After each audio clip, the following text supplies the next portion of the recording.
முதல்ல இப்படி உட்காந்துட்டு இருக்கிறவன் என்னுடைய மைண்டு லோ ஆகுது, மூடு டவுன் ஆகுது அல்லது எக்ஸைட்மெண்ட் ஆகுதுங்கிறப்ப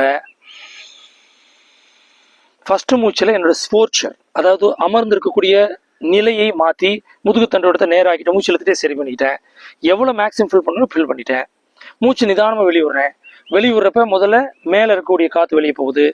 அப்புறம் இந்த கீழ்த்தட்டில் இருக்கக்கூடிய காற்றெல்லாம் ஃபுல்லாக கஷ்டப்பட்டு வெளியே தள்ளுறப்ப இந்த வயிற்று பகுதியையும் இந்த மேலே இருக்கக்கூடிய ஈரல் பகுதியும் இணைக்கக்கூடிய உதரவிதானம் மேல் நோக்கி இழுக்கப்படுது.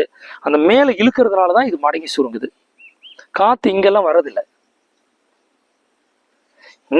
இங்கதான் நுரையீரல். இங்க காற்றை வெளியே தள்ளுறப்ப இது உள் நோக்கி இழுக்குது இல்ல, அப்ப என்ன ஆகுது, வயிறு மடங்கி உள்ள போகுது. காற்றை உள்ள தள்ளுறப்ப இந்த உதரவிதானம் கீழ் நோக்கி தள்ளப்படுறப்ப வயிறு கொஞ்சம் முன்னாடி வருது.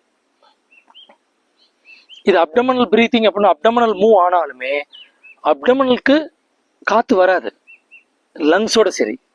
ஆனால் காத்து கீழே லோயர் பார்ட் ஆஃப் த லங்ஸுக்கு போகல, அந்த ப்ரெஷர்னால இந்த வயிறு பக்கம் முன்னாடி தள்ளி வரும். ஸோ இதே தான் இந்த ப்ராப்பர் பிரீத்திங் தான் உங்கள் டைஜஷனுக்கு சப்போர்ட் பண்ணுது. உங்களுடைய ப்ரெஷர், பிளட் ப்ரெஷர் இருக்குல்ல, அதை ரெகுலேட் பண்ணுது. அந்த உதர விதானம் அமுக்கி அமுக்கி பண்ணுறப்ப தான் பிளட் ப்ரெஷர் மாறுது. அப்போ உங்கள் ப்ரெஷர் இருந்தாலும் சரி, ஹார்ட்டில் இஷ்யூ இருந்தாலும் சரி, டைஜஷன் ப்ராப்ளம் இருந்தாலும் சரி, எல்லாத்துக்குமே இந்த மூச்சு பயிற்சி சரியாக போயிடுது. அப்போ